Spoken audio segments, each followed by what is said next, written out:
The state of Maharashtra is set to escalate the legal battle surrounding the devastating 2006 Mumbai Train Blasts, as it has swiftly moved the Supreme Court to challenge the Bombay High Court's recent acquittal of all 12 accused. This high-stakes legal maneuver comes just a day after the High Court's verdict, which overturned convictions that included death sentences for 5 individuals, sparking widespread debate and drawing sharp reactions from political leaders and the public. The Supreme Court is now slated to hear the state's appeal on July 24, underscoring the urgency and national significance of the case.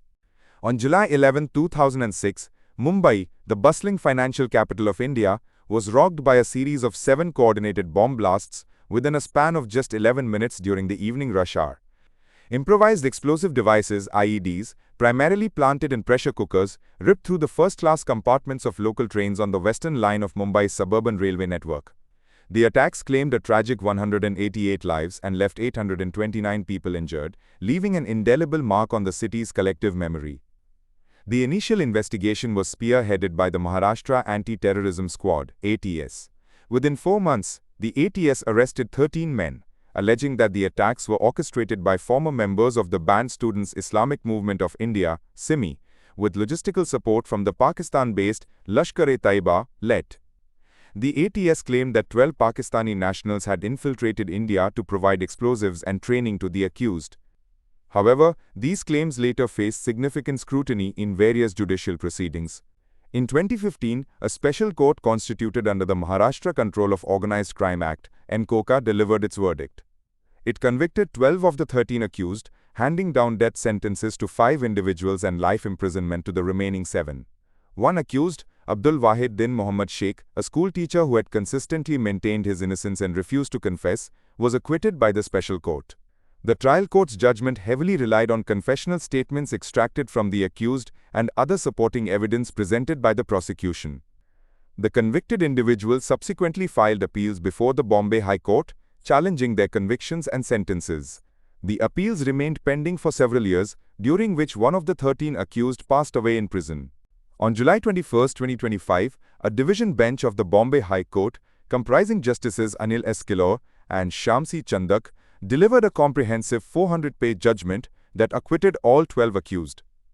The High Court's verdict was a severe indictment of the prosecution's case, stating that it had utterly failed to establish the guilt of the accused beyond reasonable doubt.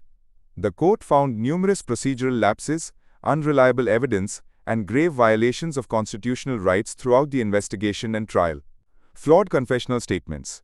The High Court found the prosecution's reliance on confessional statements, which had formed the bedrock of the ATS's case, to be deeply flawed.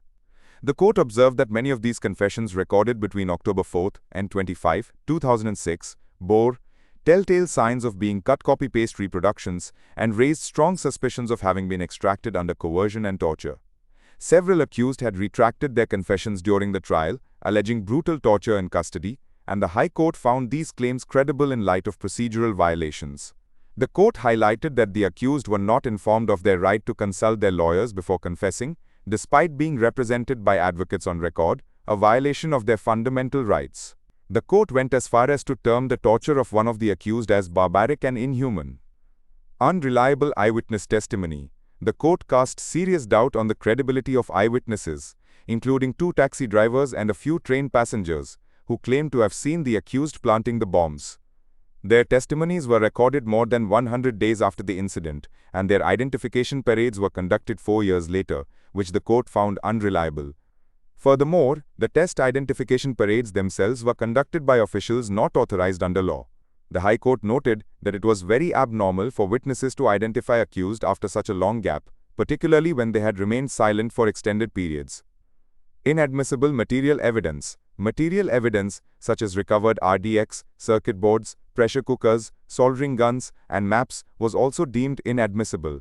The court found that the chain of custody was broken, and the items were not properly sealed before being sent for forensic testing, thereby casting doubt on their origin and connection to the accused.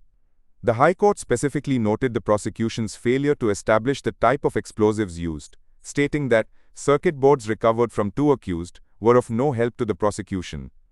Procedural lapses in MCOCA invocation. The High Court raised questions about the applicability of the stringent Maharashtra Control of Organized Crime Act (MCOCA) in the case, and noted serious procedural lapses in invoking its provisions, particularly concerning the prior approval for invoking MCOCA, which was found to be vitiated due to complete non-application of mind.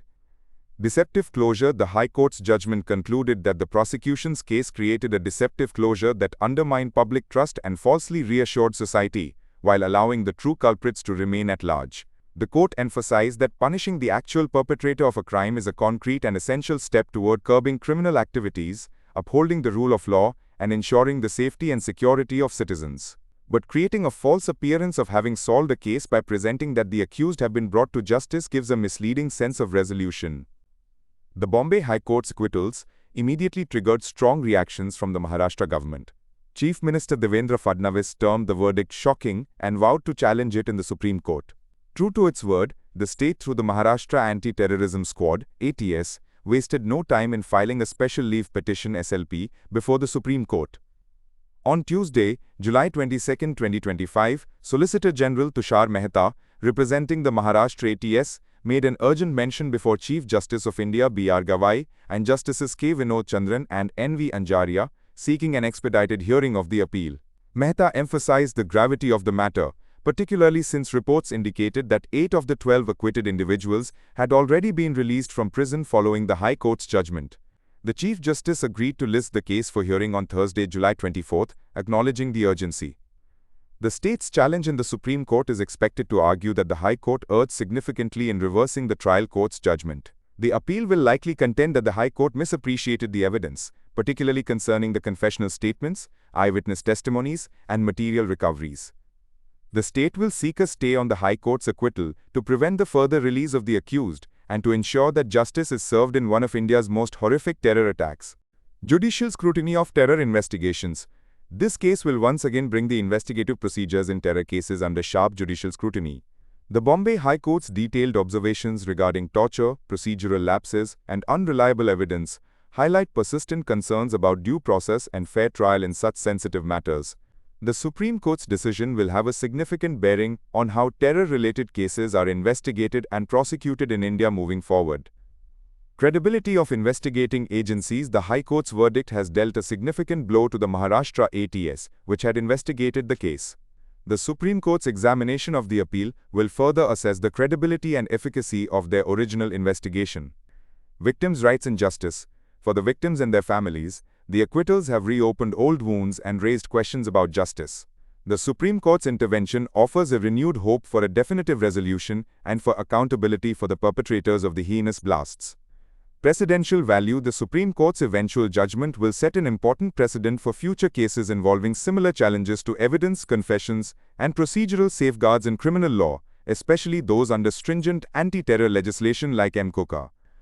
Political fallout. The case also carries political ramifications, with the Maharashtra Chief Minister having expressed shock and vowed to challenge the High Court's decision. The outcome in the Supreme Court could have political implications for the state government and its handling of law and order. As the nation watches, the Supreme Court's bench will delve into the intricate details of the evidence and legal arguments, aiming to provide a final resolution to a case that has spanned nearly 2 decades and profoundly impacted the lives of countless individuals. The July 24th hearing is just the beginning of what promises to be another crucial chapter in the complex legal saga of the 7/11 Mumbai train blasts.